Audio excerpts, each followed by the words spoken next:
Hey everybody, Rosematter here, and welcome to part 5 of my House in Fata Morgana, a Requiem for Innocence Let's Play. Last week's episode was like the wildest one so far. There's so much that happened. We had Morgana's birthday, the pivotal moment where the thieves broke in, or the bandits broke in, and killed a bunch of the girls and kidnapped a lot of the other girls. Just a total massacre. So we knew that was going to happen based on like the first game. Like there was allusions to that. Jacobo and Morgana both talked about that. Morgana, so far unknown where she is. But that was the moment that pushed Jacobo, like thinking that Morgana was dead or kidnapped. That's what pushed him to start the revolution and go after Lord Barnier. So he succeeded. He basically created an uprising, went in, killed Barnier, but before that happened, there was the revelation that Ceren was in on it. She was working with Barnier, she was in love with him. She had something with her where she has trouble with her emotions, like she can't feel unpleasant emotions or something like that.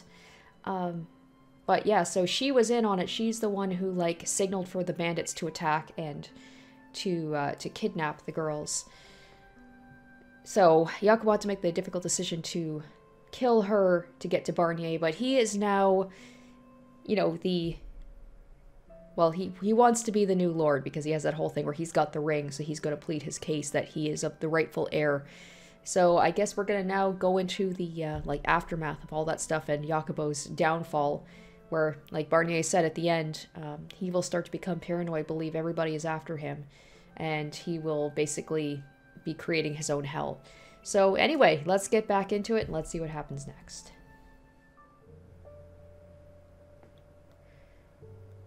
Recollections of an outlaw. You're in the mood for something juicy, you say. Hate to break it to you, chum, but I ain't made of dough. I'd like a nice slab of meat as much as the next bloke, but I'm barely making do as is. We all are, in case you hadn't noticed. What, you're not hungry? You just want a juicy story to go with your drink? Why didn't you just say that to begin with? Give me a sec. I think I got one you'll like. A few months back, me and a bunch of other blokes went out on a raid, this puny little village. They didn't do much trade, just living off what they could grow, so no one figured we'd make out with much. Grab a little grub, plow some of the girls, that was the best anyone was hoping for. Business as usual. We killed the guys, had some fun with the girls, then killed them too. Nothing too interesting, nothing real exciting up to that point. But that changed when I busted into this one house. There's a man, a woman, and a little girl, maybe 5 years old. No siblings, just the girl. Real small family for a village like that. Dad comes at me to protect the girl, then Ma tries to block me way. No surprise here, I killed them both. Couple of unarmed farmers, easy as snapping a baby's neck. That left the kid. Wasn't like she couldn't do nothing, so I didn't have to kill her. But you know how the stupid things get, crying like it's the end of the bloody world. So I figure I'll run her through before she starts howling on me, right? But get this. The kid smiled at me and said, "Where are you from, mister?" Oh god, this has got to be Ceren. This has got to be her backstory, so we're gonna get her side of like how she ended up where she did. Holy shit. Imagine how unnerving that is for this guy to like, he killed this girl's family in front of her and she just smiles and like that didn't happen. Couldn't believe me ears. Girl, your parents were just killed by me, and I'm coming to kill you next. How the hell are you smiling? And how the hell are those the first words out of your tiny little mouth? Creeped me out, truth be told. So much so, I lost all interest in killing her. So I dug around for anything worth taking, and I went on me way. But this damn kid, I try to leave, and guess what? She fucking follows me. So she didn't really get kidnapped. If anything, she reverse kidnapped herself, or she went with him and she's just like, "Can I stay with you? Are you my new family now?" She's like a little duckling. It's like, I found a new mom. Doesn't want revenge or nothing, just smiling like a fool. I'm a patient bloke, but this was beyond the pale. I yelled at the stupid thing. "Why the hell are you following me? Piss off." She gives me this confused look and says, "I'm bored. Everyone else stopped moving, so I have nothing else to do." "But you're still moving, mister." Me damn heart was spinning. Her head was spinning. She was maybe 5, yeah? I could understand her being a little stupid, but she should have known right from wrong enough to know to be scared of me. You'd have to be out of your mind to come trotting after the bastard who just offed your parents. And I'm pretty sure that's exactly what her problem was. She wasn't right in the head. I tried to get her to piss off, but she wasn't hearing it. The other guys started talking. Maybe we should just neck her, right? And one guy says with a big smile, let's say we take bets on what it would take to make the kitty cry. So we did just that. We started placing bets. Give her a good yell and she'll cry. Knock her around some. That'll do it. I say yank out a tooth or two.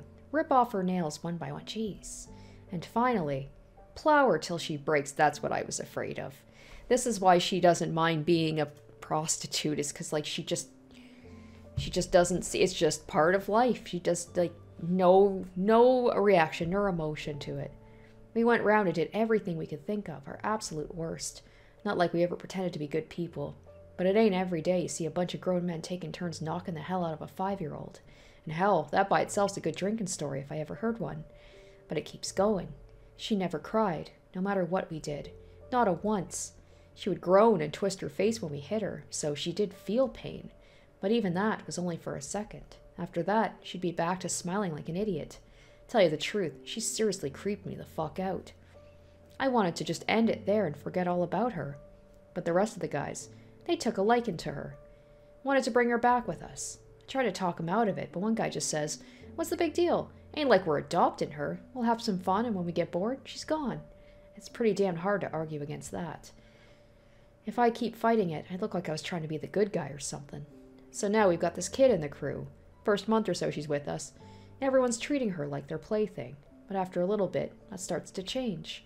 They start being kind of nice to her. Giving her extra food, letting her join in on conversations, that sort of thing. She still creeped me out, sure, the way she never stopped smiling. But she wasn't ugly or nothing. Could be kind of cute even. When she started talking with us more, I realized something. None of us knew the damn kid's name. So I asked her, and get this. She says, I'm me. Dead fucking serious. Now, like I've been saying, the girl's always never made much sense. But this was on another level. So I press her. No, what's your name? But she just tilts her head and says the same thing. I'm me. So you're saying your name is me? I ask. She gives me this big fat grin and nods her head. Who the hell names their kid me? Her parents seemed like reasonable enough folks. They at least cared enough to try and protect her from me. They just run out of ideas trying to come up with a name for her or what? As I'm thinking to myself, I see there's something sewn to the bottom of her shirt. Looked like writing, but I can't read for shite, so I called over the only educated guy in the crew and have him look at it. Turns out it was a name. Ceren. Your name ain't me. It's Ceren, I say, and she lights up like a fucking village we just got through with. Really? My name's Ceren? I never knew. I have to say, what did her parents feel about this? Did they, like, they must have sewed her name in her shirt because she forgot her own name, so if anybody found her, they would know it. I let out the biggest sigh of my life and say to her, you're the dumbest broad I ever known. About a month after we picked the girl up, we had a bit of trouble. There's this chubby bloke by the name of Marcus, and he starts getting this thing for her, yeah? I ain't one to get on a guy about what gets his rocks off, but a 5-year-old girl... This makes Jacopo seem like a saint in comparison. I mean, that's not saying much. These guys are, you know, truly lowlifes, but... I guess it's true what Jacopo said, though. It seems like everywhere she goes, like, people just kind of, like, take her in like she's just a little puppy. Because she's just so innocent. Marcus was kind of slow in the head, always at the back of the pack, and mostly useless when we went out on jobs. Only reason we kept him round was because he made a good pack mule. He was annoying as all hell besides. Always saluting and saying, aye aye, like he thought we were a bunch of pirates or something. Oh, I wonder if that's where Ceren picked up the aye thing, because she used to always say that. He called everyone boss. I think she did that too, because apparently that was the only form of respect he knew. Day after day, aye aye, boss. Yep, I'm on it, boss. Let me massage your back, boss, was enough to drive a man mad. Because he was the first one to talk to her, Ceren immediately started imitating him. So now we got 2 buffoons running around talking like that. Obnoxious as it was, though. End of the day, that's all it was. But that changed when Marcus started getting real fond of the girl. Every little thing we did, he'd go around telling us to be nicer to her, yeah? But far as we saw it, compared to when we first took her in, we were treating her pretty damn well. Of course, that's all relative. Yeah, going from, like, knocking around a girl to not knocking her around. A proper slave probably still gets less help from their master, and we gave this girl, at least he's honest with himself. But remember, we only brought her along so we could have fun.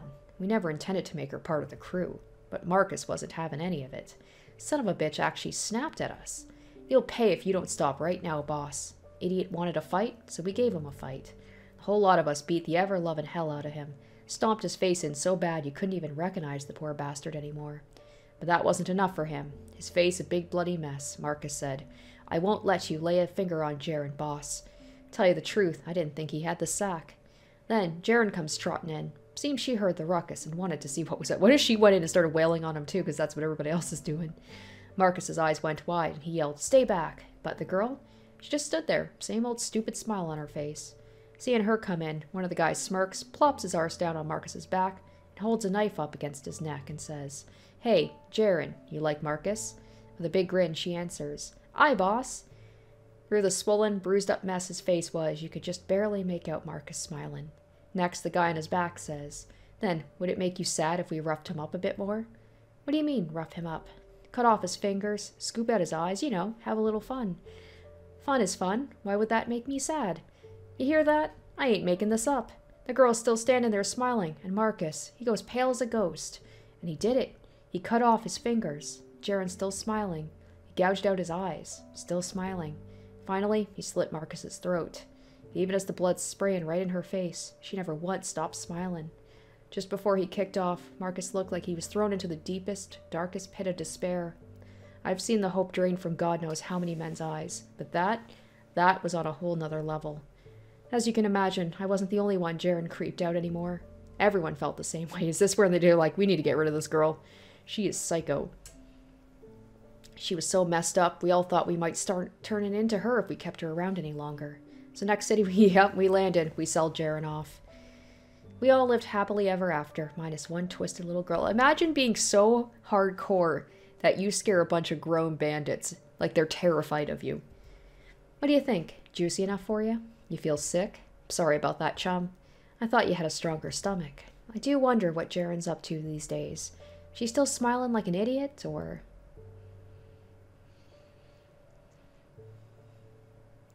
Recollections of a vassal's wife. Is this just going to be all stories about Ceren and the people she creeped out throughout her life? Good day to you too, sir. Thank you so much for all your hard work. Yes, that's correct. This is where our slaves were when they were stolen, as I described when I reported it. What? The number of stolen slaves I gave you doesn't match the number you heard from other sources? Ah, no, I had no intention of deceiving you. I simply assumed it wouldn't be a problem because I wasn't claiming we lost more than we did. Yes, I understand. I beg your pardon. I should have reported the number correctly. I will do so in the future, so please, if you would look the other way just this once. Why did I report fewer slaves were stolen? I imagine you'd find that curious, yes. Why would anyone want less of their lost manpower returned to them? Indeed, she's like, if it's Ceren, she's like, I don't want that creepy little girl back. It's quite simple. I did not think it would be any great loss if she were not to come back. Oh no, she was a fine worker. And she didn't cause any trouble, either. You want to know about the girl? I doubt it will be of any help to your investigation, but I don't mind telling you. I warn you, it's not a terribly pleasant story, though. Very well, as you wish, sir. We purchased her when she was about 5 years old, so she's been with us for quite some time. 8, maybe 9 years now. When we bought her, she was still too young to be put to work. She was in good health, though, and always had the sweetest smile on her face, so I had little doubt she would do as she was told. Slaves tended to be gloomy and depressing, you know? Gee, I wonder why. Not that I don't understand, but unlike many, we try not to mistreat our slaves. As long as they do their work, they have nothing to worry about. The best slaves, I think, are the ones who aren't so dreary as to be infectious and make us all feel guilty. Oh no, you don't want to feel guilty about having slaves. That would just be tragic. The girl's name was Ceren, and while she talked rather funny, she was as bright and cheerful as I had hoped. And she was always smiling from ear to ear. For a while it felt like we had a brand new member of our family. I was so taken with her, I almost considered adopting her instead of keeping her as a slave. And how did I go from wanting to take her in to not caring if she didn't come back? It's rather difficult to explain, to tell you the truth. Yes, that's right. She never caused any trouble. She never stole anything, and she never refused to work. She never cried. She never got upset. No matter what happened, she always did her work with a smile on her face. That sounds like the ideal slave. Yes, you would think so. And I have no complaints regarding her work. Neither did my husband, nor our servants. I imagine I'm the only one who would be happy to never see her again. I started thinking the girl peculiar about 2 years after we purchased her. Right around that time, one of our other slaves attempted to run away. Yes, that's right. As I said, we have never once mistreated our slaves. Other slave owners could learn a thing or two from us, I say. We tell all our slaves when we buy them they will be set free as soon as they've worked enough to pay back what we paid for them. So he only had 10 years, and then he would have been free. But he chose to spit in the face of our generosity, and... My apologies, I've gotten off track, haven't I? The slave who ran was captured soon after, but trying to flee is one of the greatest transgressions a slave can commit against his master. As such, it was, as I'm sure you'd understand, necessary to punish him. But I assure you, we never mistreat... Yes, I'm sorry, I'll continue. So, as I said, he had to be punished. My husband took a length of rope and used it as a whip, I think it's called. He had all the slaves watch as he lashed the one who had tried to run. And I bet she looked over and be like, and she was just smiling the whole time, staring. It was for their own sake. The other slaves needed to see what would happen if they attempted to flee. The lashing continued for a full day. All the slaves present reacted differently. Some averted their eyes, some cried, some looked on trembling, but it was clear they were afraid, which meant punishment had served its purpose. Oh, so she's going to be like, but because you didn't seem afraid, I was concerned that if anything happened, like, no amount of punishment would do anything to her. For everyone except Ceren, that is.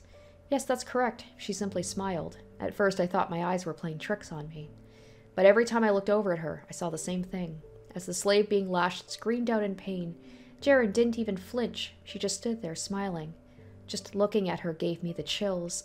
It's like the same thing where it's like people are taken with her at first, and then the more time they spend with her, the creepier she is to them.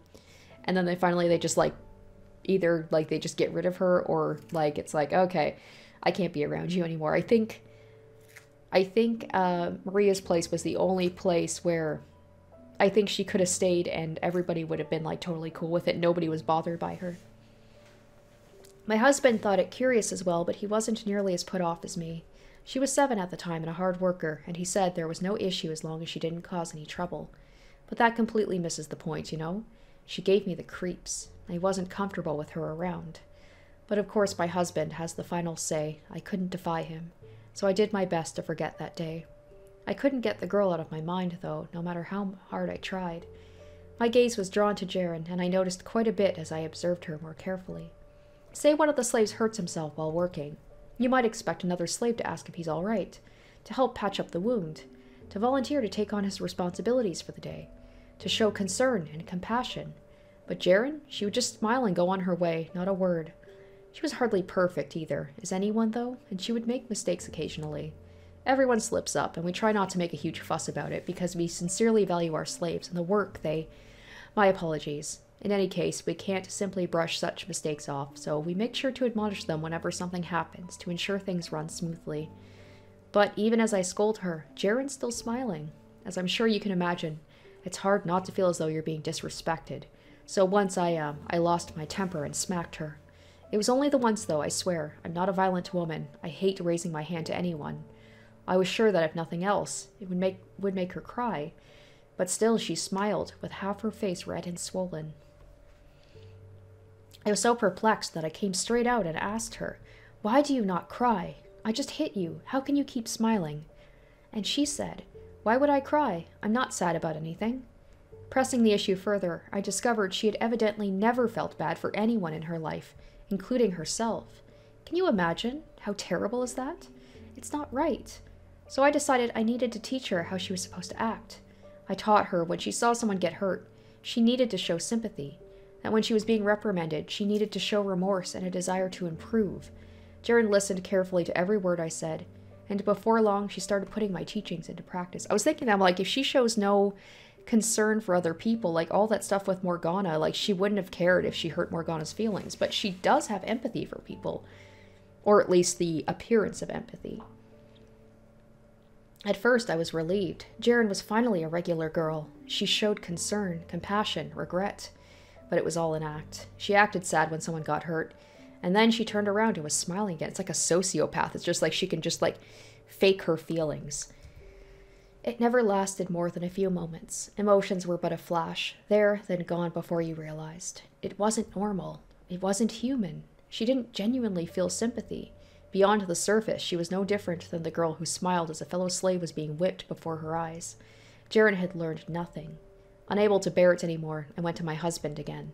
I told him she wasn't normal. There was something wrong with her. I implored him to do something, but my pleas fell on deaf ears. It's like the mirror side of Morgana, at least before she had, like that stuff that happened to her face where people treated her as a saint and like revered her. And then with Ceren, they treat her like, it's like she's not normal. Like, is she of the devil? Like, she's not human. She was a good worker, he said. We couldn't ask for a better slave, he said. Oh, but he couldn't have been more wrong. He wasn't the one who had to look after her. He had no idea what she was like, how unsettling it was merely being in her presence, how deeply upsetting it was. My apologies, I'm fine now. As you can imagine, I'm not particularly fond of Ceren, so it was a weight off my shoulders when I heard she was one of the stolen slaves. Why are you giving me that look? You think I'm the one who has the problem? You think there's nothing wrong with her, just like my husband? One look at her smile, and you'd know I'm telling the truth. That she's not simply a little eccentric, that there's more to it than that. I can't take it anymore. Is there no one who will understand me? Recollections of a prostitute.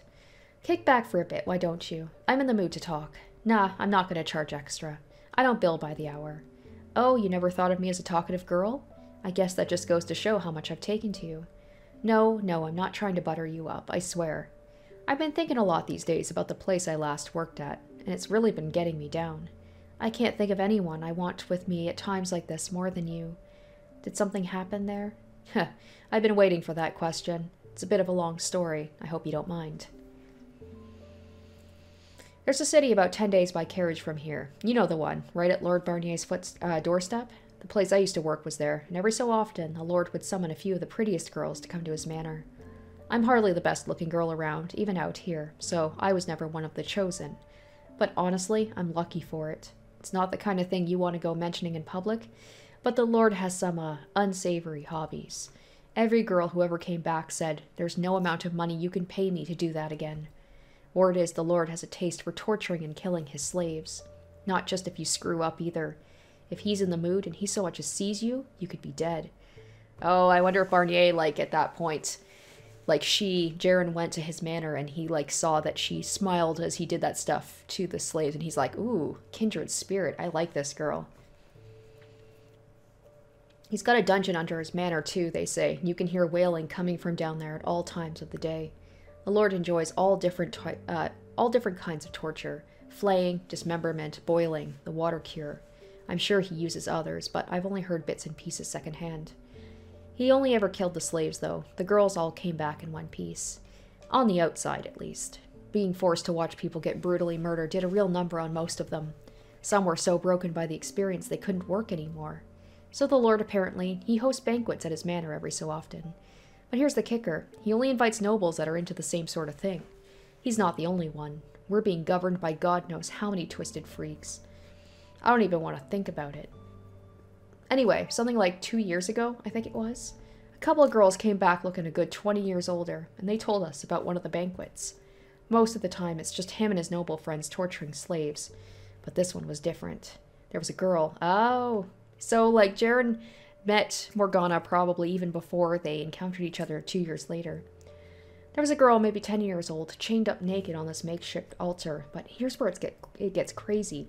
The girl, who they call a saint, was covered in scars head to toe. They cut her up and filled their cups with her fresh blood. But she didn't cry. She didn't even flinch. She just sat there quietly. And when she did speak, it was to condemn them as blasphemers and sinners. Can you imagine? Chained up like that, and she's scolding her captors, telling them God will punish them for their actions. I wouldn't have the guts. Maybe she was raised at a church or something, but I'm guessing that's got something to do with why they called her a saint. Oh yeah, the slave revolt was right around that time too. You hear about that? Just rumors? Well, they're not just rumors. It really happened. Because of the revolt, the girls who'd been there made it out in mostly decent shape. For a while afterwards, the Lord didn't send for anyone. I'm guessing he was too preoccupied patching up the holes in his manor and finances to spend much time fooling around. Now, then again, Ceren did say that she'd just come into town, and this was after Morgana had already been out of the manor for a while, but Who knows? Started changing topics for a sec, but about the same time, this dark-skinned girl, the kind you don't see too often around these parts, started working here. Name was Ceren. She was pretty, always had the widest smile on her face, and real friendly. Seemed like the kind of girl who'd draw in a lot of business. And I was right. Within a couple of weeks, she'd already picked up a few regulars, and our manager was going on about how happy he was with his purchase. About a month in, though, we started getting complaints from one of her customers. He said she was being condescending with him. I brought it up with Ceren, but she said she had no idea what he was talking about. So I assumed the customer was just imagining it, or full of it. You get guys like that all the time in this business. No, don't worry, you're not one of them.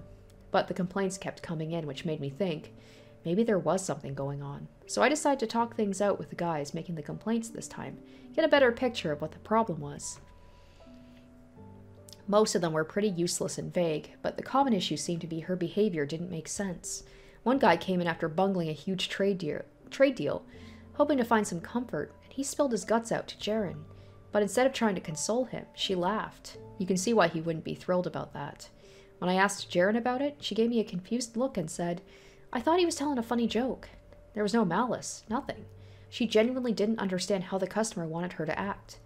Can't run a business like this without a solid customer base, so making sure everyone leaves happy is crucial to operation. Which is probably not something I should be talking about with a customer, but well, you're special, so cut me some slack, okay? Anyway, something had to be done about Ceren. We couldn't risk more dissatisfied customers, so I figured the best thing to do was give her some training. Here's how you should react if a client brings up such and such, and here's what you should say if they're looking depressed or upset or whatever. How and when to be reactive, and how and when to be proactive. Ceren was a quick study, so it wasn't long before she was putting my lessons to work. It's just sad to think, like, all the times that she, like, it really makes me think back on all those interactions she had with Morgana, where it's like she seemed like she was genuinely upset if Morgana didn't, wasn't happy with her or trying to cheer her up. It was like she was just trained, like, when someone looks upset, this is what you're supposed to do. And I know to a degree, like, most people, like, were brought up learning to be, like, how to react to stuff like that. But I feel like for a lot of people, empathy and concern and care for people, that's like a natural human thing. So it's just creepy to think about, like, people act like that, but there's just nothing behind it. It's all just like, it's just taught. Alright, I would have been happy with just reducing the number of complaints to a more normal level, but Ceren improved so dramatically we heard nothing but praise from then on. Say a patron was looking a little blue, she'd give them a big pouty face and say, "What's the matter? You can tell me anything." Yeah, this is how she was with people at the brothel. "Oh no, that's terrible. I feel awful for you. Is there anything I can do to help? Anything at all?" Just this constant stream of comfort, almost to the point of being excessive. She'd gone from bright and energetic to sweet and sympathetic as well. On the surface, anyway. Every condolence she offered was completely fake. She was acting, and I knew because I was the one who taught her how. There's nothing wrong with that, though. We're not in the business of genuine human interaction, after all. She's like, except with you, because you're special. Thinking back on it now, though, I probably should have taught her what the real thing felt like, rather than just how to fake it. And again, can you teach someone who doesn't have those emotions naturally? Like, you can't teach them how that feels. They have to experience that for themselves.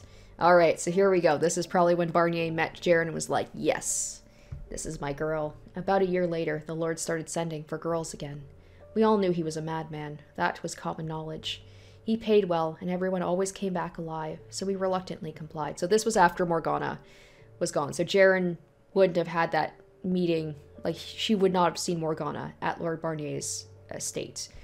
But we were wrong. He did kill the girls this time. One came back alive, but she was missing an eye and half an arm. She was in no condition to go back to work. Even just going about her daily life would be difficult. We were aghast, but things only got worse from there. The next time the Lord sent for us, we panicked. For one, no amount of money was worth what waited at the Lord's manor. And two, it was impossible to run a business if your employees kept getting killed. So we attempted to turn him away, but his messenger simply said, "The Lord will not take no for an answer." We either complied or we were all executed for treason. What little hope we had left crumbled. We were screwed either way. So we fought amongst ourselves like a pack of wild animals. "I'm too ugly, you go. I have more regulars, you go. No one likes you anyway." Pure chaos. I was, of course, part of the brawl. And here's where she comes in. Ceren. Everyone's in a big mob clawing each other's faces off, and she just tilts her head and asks, "Why are you so afraid of the Lord?" Seeing that stupid, clueless look on her face, just about everyone in the room burst a vessel. "All right, we'll send her," we said, and it was decided. Ceren smiled, not bothered in the slightest, gave us a cheery "see you later," and went off to the Lord's manor. To no one's surprise, she never came back. It's because he took a liking to her. He's just like, yes, this is who I've been waiting for. We figured she had been killed. A week or so later, the messenger showed up again, asking for more girls.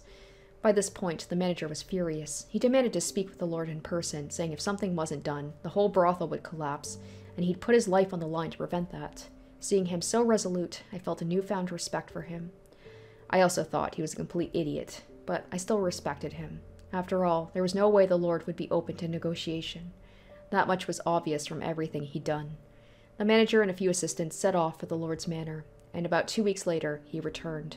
Or his head did. His assistants managed to avoid death, so they were able to tell us what had happened. Oh, shit, I bet it was a whole thing like the manager was killed, and Ceren was there, and she smiled while it happened.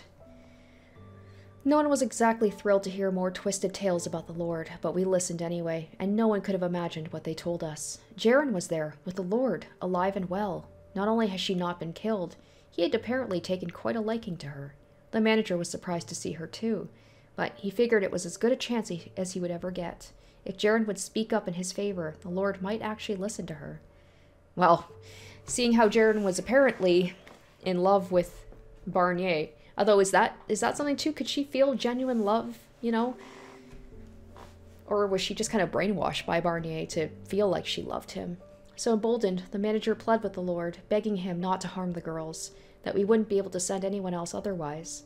And for attempting to oppose him, the Lord ordered the manager be executed. The manager, however, entreated Ceren for help.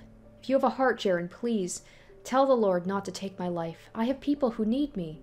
Without hesitation, Ceren nodded, saying, "You think you could maybe let him live?" That seems a bit, I don't know, disrespectful for a whore to speak to the Lord like that, but he didn't get upset with her or anything. He really had taken a liking to her, apparently. The Lord nodded and said, "I'll offer you a choice, then. Ceren, you may have whichever of the following you prefer. Either I spare this man's life, or you could have my full attention for the rest of the day."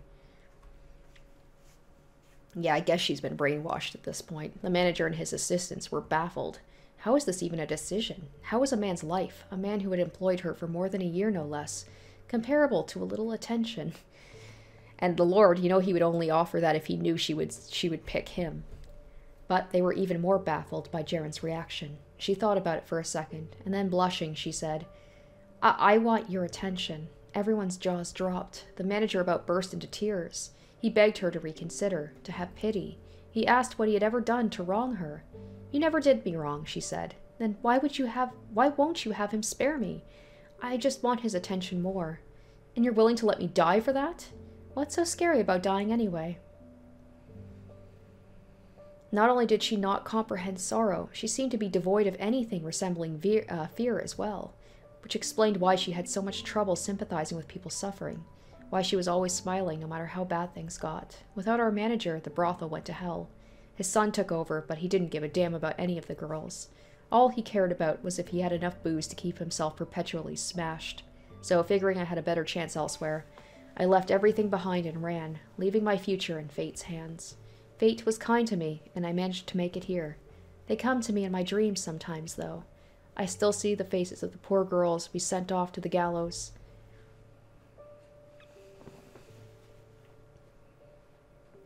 Oh, now we actually get to see from Ceren's point of view. What? Where am I again? Awake again, are you, whore? Oh. Who are you, sir? It would see your memories have not fully recovered. Allow me to remind you how you got here, then. Oh, no, wait. It's right on the tip of my brain. Let's see. I was at the brothel, and then I was invited to the Lord's place. I got brought to a big city. Then I was taken to the Lord's castle. The Lord called me into his room. And then you strangled me with a big smile. Indeed. Your memory has returned without problem. I'm super duper good at remembering things. Wait. Why did you strangle me? To test my theory. Your theory of what? That you're mad. Mad? About what? Not that kind of mad. First of all, I never bring just one whore to my quarters. I brought you here because you piqued my personal curiosity. You mean you're having orgies in here every day? Wowzers, you've got some serious stamina. Not being alone with one person reduces the chances of an assassination attempt. Oh, that makes sense. It's pretty tough being the Lord, huh? So, what are you so curious about little old me for? The other day, you and a handful of other whores attended the torturing of a slave, if you recall. I made you all watch as he died, but you didn't seem affected in the slightest. Oh. Crap, I'm so sorry. For what? I wasn't sad enough, was I? The nice farm lady and the girl at the brothel taught me how to feel sad and how to be angry, but if I'm not careful, I forget. I'm sorry for not being sad like I was supposed to. Psh! As I said, you piqued my interest. Had you sobbed and screamed like any other whore, we wouldn't be having this conversation. What? So me not being sad wasn't bad? That it wasn't. Huh. No one's ever said that to me before. Maybe Ceren genuinely is like, wow, he's the only one who seems to like me for who I am and doesn't want me to change. I always thought you unusual, but I couldn't be certain about what you were without getting more personal, which is why I brought you here to test that theory. You don't fear death, do you, whore? It's not just death. I've never felt sad or scared about anything, ever. I didn't even know sad or scared were things people felt at all until someone told me. But now I know all about them and how you're supposed to act when you feel them. I just don't know what they actually are. Truly fascinating. Tell me more. Huh? What do you want to know? Let's see. Tell me your whole life story. Tell me everything, as far back as you can remember. Wow. No one's ever been this interested in me. This is super nice. Alrighty, I'll tell you everything. Don't hesitate to conk me out if you get bored. And ta-da, here I am.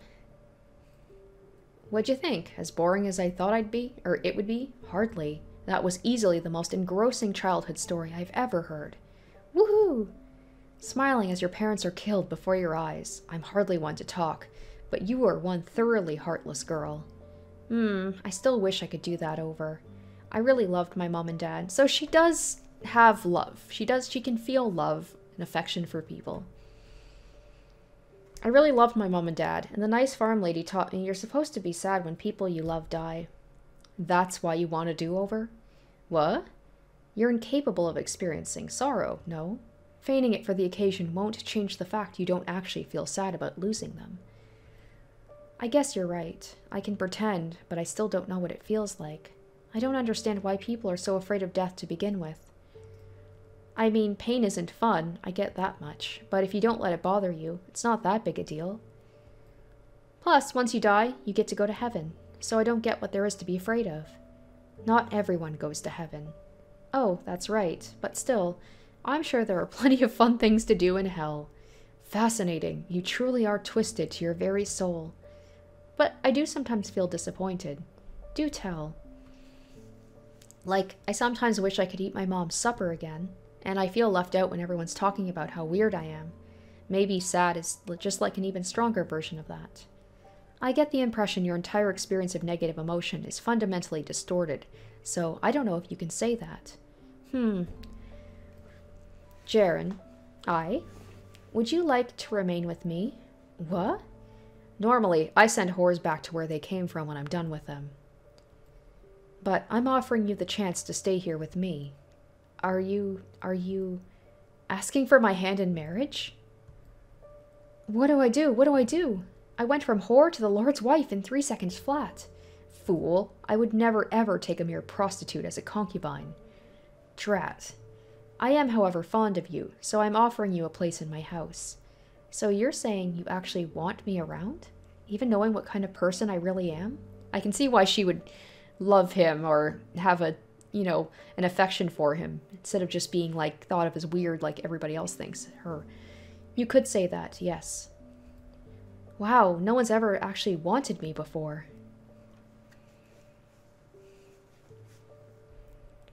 As promised, Ceren, you have my full attention for the rest of the day. Whee! Tee! It only took a person dying that cared about you to do that. Honestly, it shouldn't surprise me anymore how twisted you are. Twisted so far, in fact. You are the most sincere and honest person in the land, to a fault. You hardly even gave that man's life a second thought. The look on his face as he died was magnificent. You are a cruel girl. I didn't do anything wrong, no matter what you say. I didn't steal anything. I didn't kill anyone. I try to stay out of everyone's way as much as possible. So you actually have some concept of right and wrong? Which means you understand that I am a wicked man? I was taught the difference, yes. Fascinating. However, simply knowing the difference is of no use, if you don't feel the repulsion it's supposed to elicit. Knowing full well that I was acting maliciously, still, you selfishly chose my affection, sentencing that man to death. That's not what I... No, I guess you're right. I guess I did let him die for my own selfish desires. It looks like I've still got a lot to learn. No, you stay exactly the way you are. As I've said before, you don't need to put up a facade around me. Don't act sad if you're not sad. Don't act angry if you're not angry. Don't feign pity for someone you don't care about. Be you. But everyone says your natural self neither disgusts nor disturbs me. In fact, I greatly prefer you that way. No matter how many slaves I kill and torture for my own entertainment, you never leave my side. You happily accept me, no matter what I do. I would rather not lose that. Don't stand so far away. Sit down, beside me. Aye. I have allowed you to stay here for a month now, and in that time you have been a constant source of entertainment. Like, as fucked up as Barnier is, like, in a way, he's probably, like... He knows that everybody either fears him or hates him or he can't trust them, but Ceren is the one person in his life that he can fully trust. Like, to never betray him and to accept him. And you've expressed no desire to leave either, despite being well aware of what kind of man I am. The same goes for you, Barnier. You want me to stay even though I'm such a weirdo. The difference between you and I, though, is that I kill and you do not. You know, I've been wondering... What? Don't tell me she's like, what does it feel like? Why do you like killing so much? It would seem your perception of me is slightly inaccurate. It is not the act of killing I enjoy, but the look of dread and despair on a man's face as his life is ripped away. There's a difference? In your mind, perhaps not. I'd kind of like to know what it's like in your mind, then. I told you my story. Maybe you could tell me more about you, Barnier. Not that I blame you if you don't want to tell a prostitute like me. You're not a prostitute anymore. I'm not? Then, what am I? You are my property. Oh, that sounds super nice. So, to answer your question, I was not always the man I am today. I had several brothers, though I was the eldest. As such, I was first in the line of succession. There should have been no question as to who was the rightful heir to the house. But my father, the previous lord, wanted my brothers to succeed him instead. Without any reason to pass over me, though, he would have faced significant opposition and put the family's reputation and legitimacy at risk. I was neither infirm nor mentally challenged, but rather extremely talented, which gave my father no leverage to deny me the throne. The one thing I lacked was, sycophantry? Seeing people try to butter each other up made me physically sick. He's just like, I don't play the political game. I am who I am. It seemed to me the last kind of behavior royalty should be engaging in.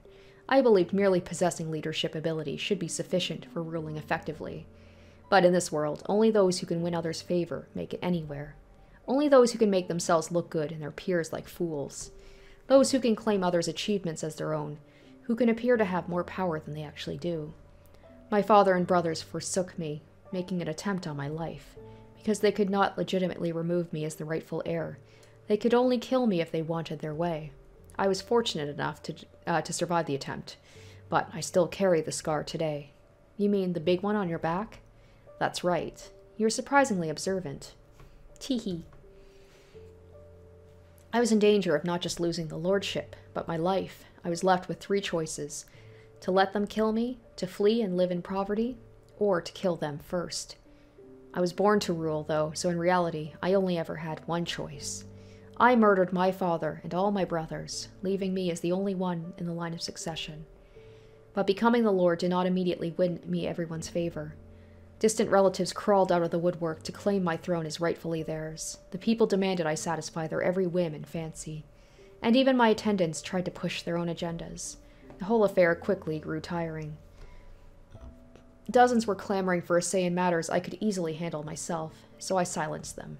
Before long, the prodding voices had become corpses, and it was somewhere around that time that I found myself intrigued by fear. Fear is a wonderful thing, an incredibly effective silencer that spreads like a plague. Sufficient application would preemptively stop everyone from interfering. Fear strips man of all his will. When it became apparent to me that one did not have to be a great leader to rule effectively, all the time I had spent in my younger days working to improve myself felt like an incredible waste. Fear became the centerpiece of my rule. As I continued to employ it, I began to derive great pleasure from the despair it instilled in others. Men trembled at the sight of me. They bowed their heads and abandoned their dignity. They begged me to spare their lives. And what an exquisite sight it was, every time. Enrapturing. You were born into your madness, Ceren, but I was molded into mine. Huh, that's neat. But Lord Barnier, wouldn't that make me a bad match for you? I'm not scared of you at all. Heh. Man is a curious beast, you see. Once everyone feared me, I then came to seek those who did not. You sure are hard to please. You make it sound like I'm merely a picky child, though I suppose there's little difference in your eyes. There were a number of others among the nobles who had, like me, strayed from the path. Hardly a surprise, given what life as a noble is like. So I started throwing banquets, inviting those who would be interested. These parties were to serve two purposes. The first, obviously, being for my own amusement. The second, to find those with similar tastes and bring them into my circle. I found little success with the latter, however, despite my rather zealous efforts, or attempts at recruitment, so I no longer waste the effort. Aw, he just wants friends. You weren't able to make any friends, then? No, I was not. The other nobles had no interest in getting their own hands dirty. They only wanted to watch, getting their titillation from a safe distance. Not a single one shared the same madness as me. Ceren. I? You are far better than any of them. What? Thanks. What are you squirming about? I thought nothing bothered you. I am capable of getting flustered, thank you. Teehee. There is something deeply wrong with you. You're the one who decided to throw that curveball, Lord Barnier. Enough with the formalities already. You're not a whore anymore. You are allowed to use my name. That is your name, though. You don't know your own lord's full name, do you, Ceren? I mean, when she was a kid, she didn't know her own name, so... What? Answer the question, girl. I'm sorry. Allow me to help. I will only say this once, so don't forget it. My name is Jean-Francois Barnier, firstborn son and rightful heir of the Barnier family. Got it memorized. That's a really long name, though. I think I'll call you Franny. I just love that she's even giving cutesy names to him. That rolls off the tongue nicer. Heh. I assume I can take that cryptic chuckle as an okay. Only if you wish to be hanged. Call me Francois.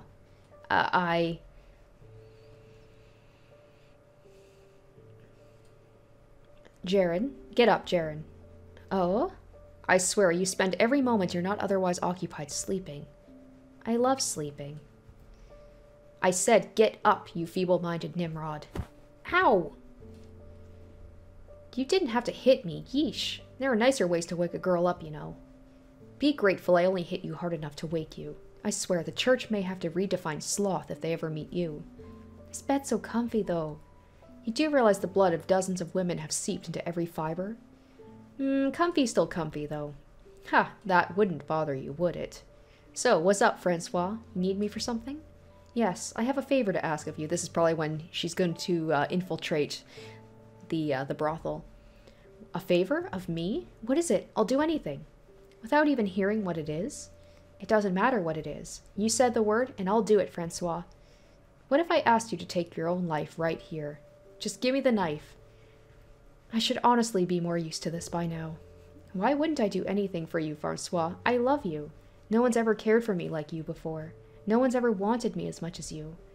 You're happy with me as I am, despite me missing all the most important pieces. Again, I really shouldn't be so surprised. Fear not, though, I won't be asking you to die today. Again, I really shouldn't be so surprised. Fear not, though, I won't be asking you to die today. How much harder is it going to be, then? I hope you don't want me to kill anyone. It would be my first time, and I'm not sure I could pull it off properly. You're at the bottom of my list of prospective assassins. I doubt you could successfully smother a baby. Although, you could probably cause a great deal of death, I imagine. I would like to make you into a mole. So you want me to dig holes? In a sense. There's been word of unrest building in the city of late. Money and resources gathered below the table. Murmurings of resistance being organized. So a bunch of baddies. Precisely. I want you to go down to the city and try to find as many baddies as you can, then report back to me. Can you do that? Aye, I can try. Excellent. A whorehouse would be the best place for you to start gathering information, I think. All I need you to do is deliver reports. Anything more involved would probably cause that empty head of yours to burst. Aye, aye. I just realized if I go into the city, I won't be able to see you as often, Francois. Does that displease you? A whole lot. Oh, I bet this is what being sad feels like. In your twisted mind, perhaps so. How about this? I will have a servant act as a regular client of yours. He will pretend to be a well-off merchant. At regular intervals, he will patronize the brothel, requesting your services, and bring you back to his residence. He'll pay well enough they won't mind if you're gone for a few days, during which time you can come back to the manor and see me. How does that sound? Whee! I love it. Next, we need to discuss how you present yourself. Although you're free to be yourself in my presence, you'll need to put on a suitable act down in the city. Oh yeah, I forgot about that. Ugh, now I'm getting butterflies. You spent years doing precisely that before you came here. But I didn't have you counting on me to do a good job of it back then, Francois. Allow me to offer you a piece of advice then. What? I'm all ears. Freely tell others about the misfortunes of your upbringing. I don't think I had a bad childhood, though. You may not, but others will. Your parents murdered as you watched, taken captive by the men who did it. Tell people your story, but don't act overly dejected. Huh? Why not? Won't people think there's something wrong if I'm not sad? People will think it's more unusual if you get too dramatic because it's so far out of line with your regular disposition. Good acting is subtle, not overdone. Oh. People will feel great pity for you when they hear of your past. And then they will see your exuberance as a sign you fought and found the strength of will to move past your ill fortune.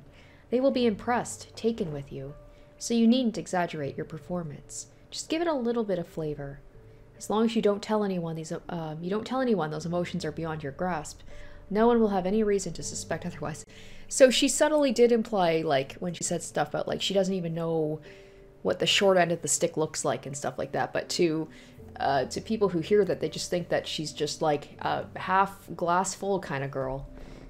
Huh, neato. I'm feeling a lot better about this now. I expect you won't disappoint me. Aye aye, boss. So hey, Francois, what is it? What would you do if, hypothetically speaking, if when I got into the city, I learned what sadness and fear feel like? I would kill you because I'd no longer have any interest in you. Awesome. I'm just glad you didn't say you'd kick me out. Every girl dreams of being killed by the man she loves. She is so twisted. No, no, they do not. Teehee. You want me to kill you. Oh, and that's why she was smiling. Because she said it herself. She wants him, like, she'd rather he kill her than be of, like, no use to him or kicked out. In her mind, like, at the last minute, like, she saved him, you know? So she was happy with that. Though really, I'd rather be with you forever. And that was the whole thing about, like, and that's what she said about, she said that right at the end, too, didn't she? I love that, like, he used her, and then at the end, she kind of used him. Okay, now this is the moment. Oh, what's this? Okay, so this is the moment probably that they got taken over by Jacobo and his group. Into the room, Ceren, now. Ow, ow, you're gonna yank my arm off. I wouldn't have to if you'd move. Blah. Listen very carefully. You stay in this room until everything has blown over. Do not open the door for anyone. Wow, did he maybe actually show a modicum of, like, compassion for her, that he's trying to protect her? Probably another reason, because he didn't seem to give a damn at all when she stepped in and got skewered. But is this what I think it is? You are only to leave this room if I tell you it's safe, or the manor goes completely silent. And if someone breaks down the door, tell them you're being held captive by the Lord. My My predilections are well known among the people. No one will suspect you're lying. I must go now. Farewell, Ceren. I rather enjoyed our time together. Wait, don't go. I've got an idea, Francois. We could escape through the window. Tie the sheets up into a rope and climb down. Then we can go somewhere far away where nobody will find us. I do not have that liberty. Why not? Because I am the lord of this land. I was born to be the lord. I murdered my own family to keep my claim to this title, and I will not abandon it until my final breath. I was a fool and a tyrant, neither a great leader nor a great man, but still I bear the responsibility of my role. Fleeing is not an option. I never thought you were a tyrant. The rest of my lordship would disagree with you. I used fear as a weapon of control, murdering slaves for fun, and prioritizing my own desires over the need and lives of my people. Do you have a better word for what I am? Whereas you grasp the difference between good and evil, but lack the requisite emotions to give those concepts meaning, I knowingly chose to stray from the path of righteousness. Didn't you say you could run things just fine with fear? That it was very effective? Indeed, you can run things exceedingly well with fear, though I never said you could do so forever. I first saw signs the people were turning against me 3 years ago, while I did what I could to crush the seeds of revolt before they grew. It would seem I missed a few. If you knew this was coming, couldn't you have stopped it?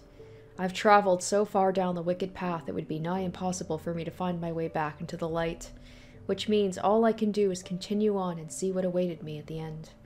I could never play the benevolent ruler, though. Those people are inscrutable to me. They all appear to be either ravenous beasts or feeble-minded swine. Were I able to have any love for my own people, perhaps things could have turned out differently.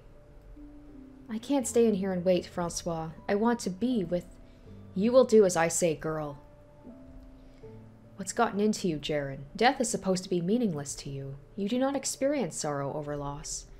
I can't believe he actually did seem like he was trying to protect her, and she was the one who ran out and jumped in front of it.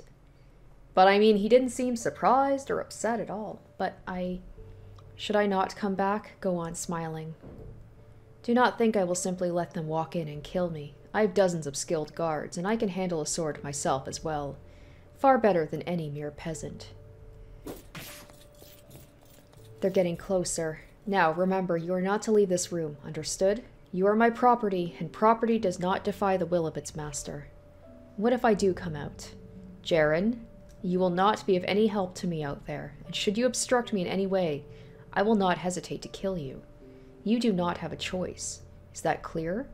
Francois, what? Time's running short. I love you. I will always place myself, the Lord Jean-Francois Barnier, above anything else in the world. And you second. That's the nicest thing that he could probably ever say to her. Ah, wait. Second? That's kind of super crazy wow, isn't it? Whoa. I'm shaking a bit here. I've never felt this way before. Is this what being scared feels like? Huh. This is a lot worse than I imagined. It hurts real bad, like someone sitting on my chest. I can hardly even breathe right. But it's kind of really wonderful. No, I can't do this. I can't be away from him.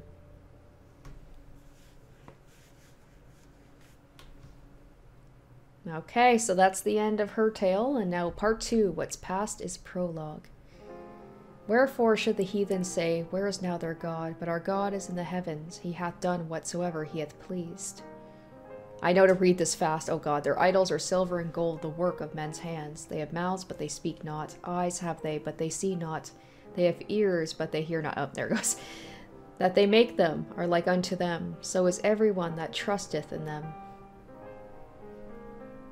It's like, you know, if you got a super long part, maybe give it a little bit more time to be read on screen. Oh, who are you? 'Tis a great shame what happened to Ginevra.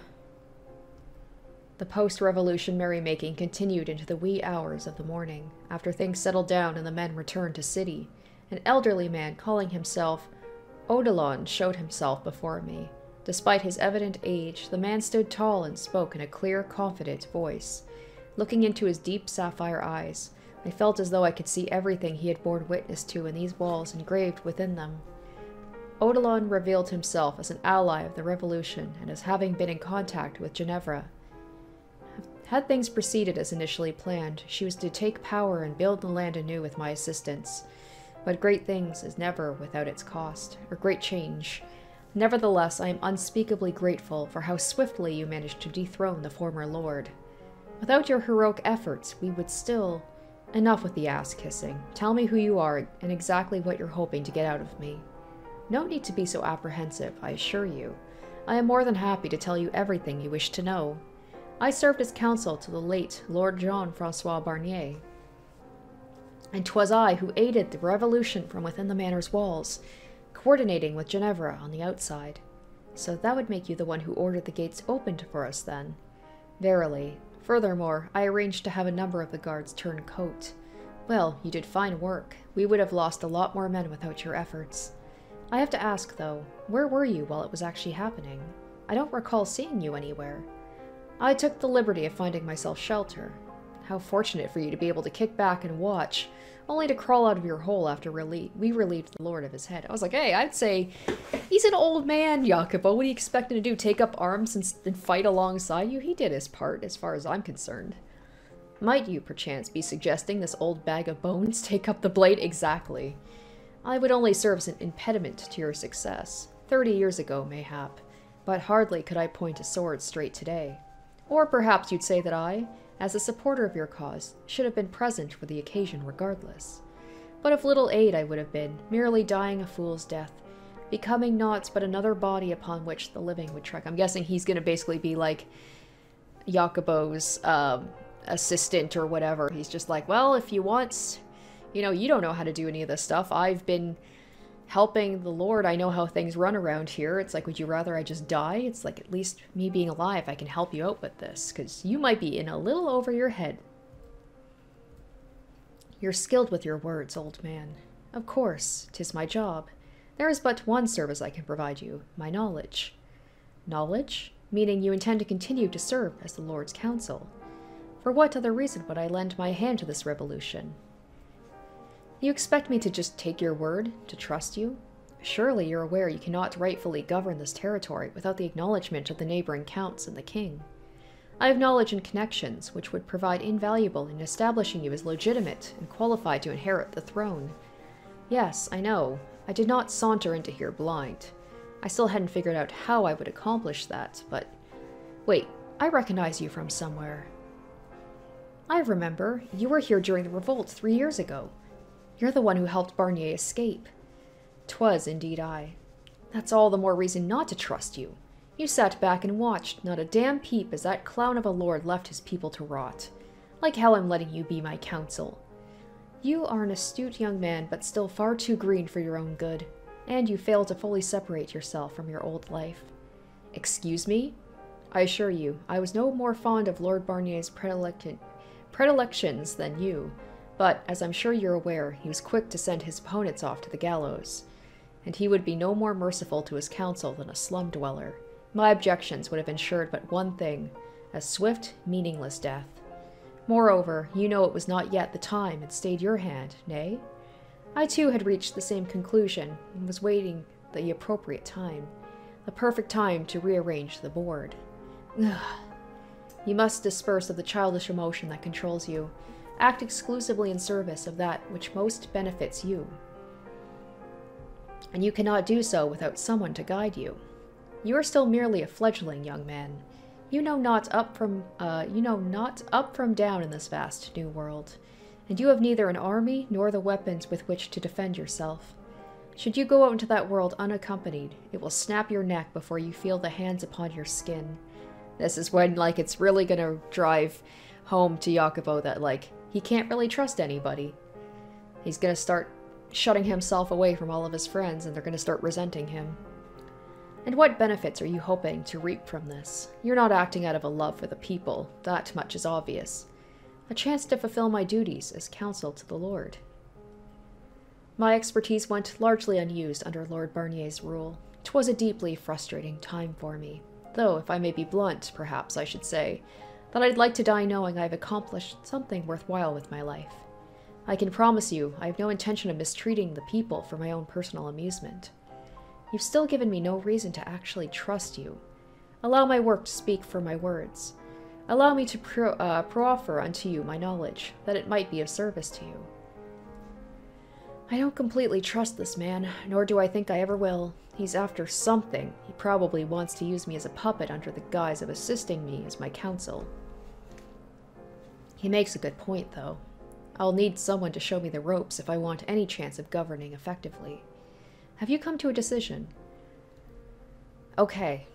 It's a pleasure to have you, Odilon. I'm probably saying his name wrong. At your service. That said, try anything and you'll be out the door faster than you can blink. Understood. Good. Now, if I may, I would like to offer my first instruction. What would that be? You will need to make a formal proclamation of your succession. There are still many among your people who know not who you are. Thus, you must declare yourself the rightful heir, the lost son of Lord Barnier's predecessor. You must assume a new name. Say again? The name by which you were known before is but a veil behind which you guarded your noble identity, and the time has come now for you to reclaim your true self. Hold on a second. I'm not... Yes, I'm aware of your lineage. Okay, then what name do you suppose I should take? You shall assume his name. Jean-Francois Barnier. Is this some kind of sick joke? You're insane if you think I'm taking on that psychopathic killer's name. Why on this green earth would I ever want to call myself after the man I dethroned? Among the nobility, names are oft passed on, from father to son, from brother to brother. But why his name? A name associated with fear and tyranny. Are you trying to hobble me before I take my first step? You will remove the stain his deeds have left upon the name.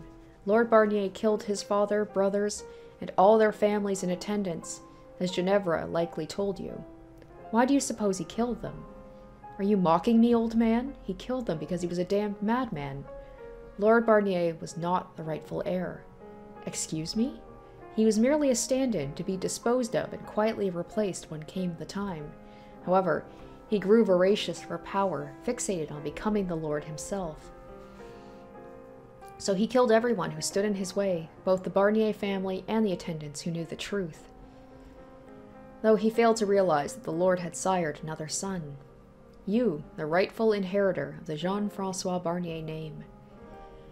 So that's our story, huh? I'm not the fake. He was. When the truth is revealed, the people will be enraptured, and crucially, the damage to the Barnier family name will be minimized. After all, the Barniers were but victims of this charlatan's avarice. As you are to take on the Barnier family name, it is to your benefit that the reputation you inherit is as unblemished as possible. Furthermore, you have nothing to gain from keeping your present name. No longer are you the man you were in the slums.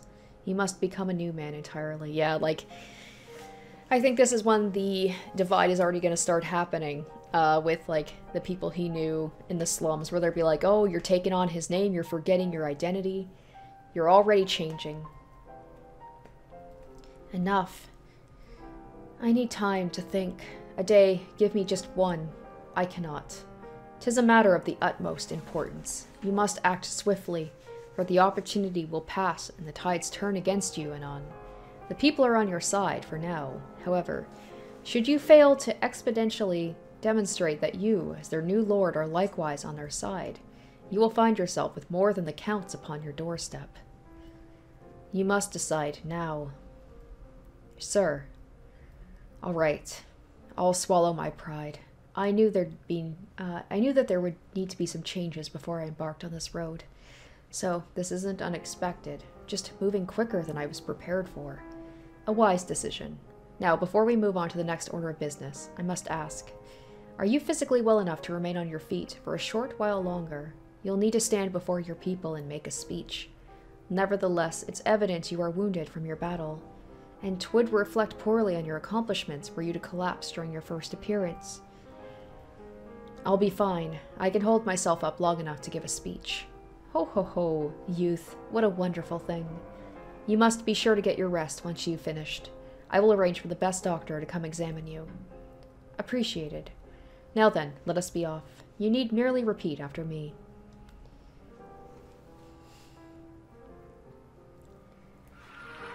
Hey, did you hear the new Lord's speech? Barnier was a fraud the entire time. What? No way.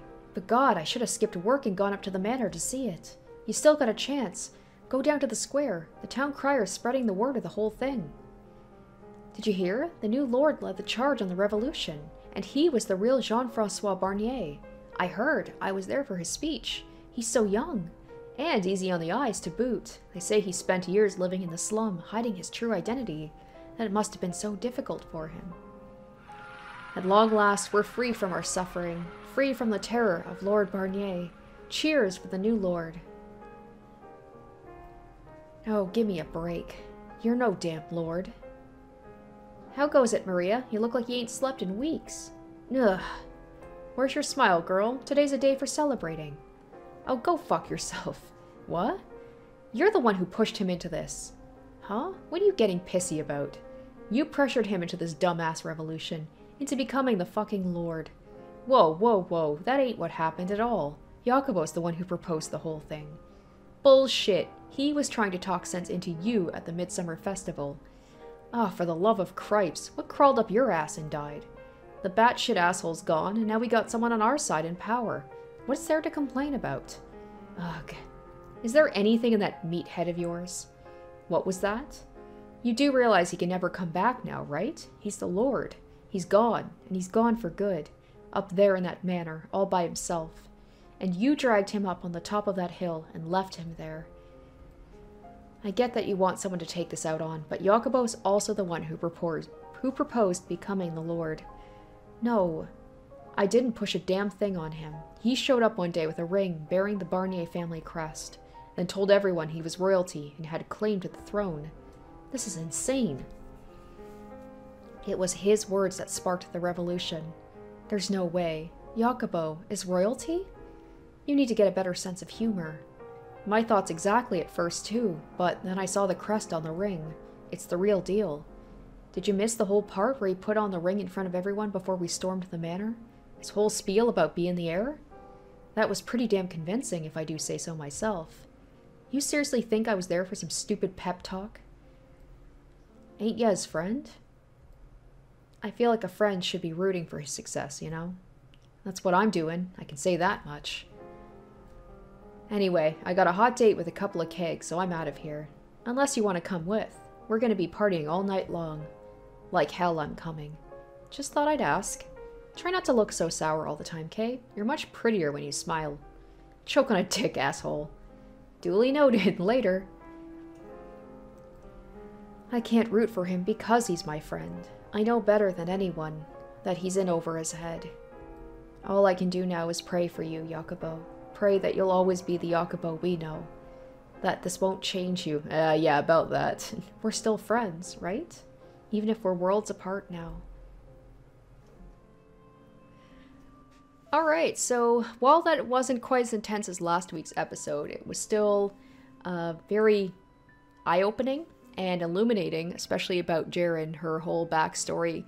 She gave little nuggets about her previous life, but you get to see the type of person she is, her thought processes, how she got in with Barnier. So that was, I'm glad we got that. I'm glad we got to get more into this character that we didn't really know too much about. And then, you know, the aftermath of what has happened with Jacobo dealing with now having to be the Lord, and you can start to see now, like, this is going to be the moment where he's going to be in his own separate world from his friends, and them going to turn against him because he's going to change. Like that whole thing with Maria at the end where she's like, oh, I hope he can remain the same person and all that stuff, and we know that that's just not true.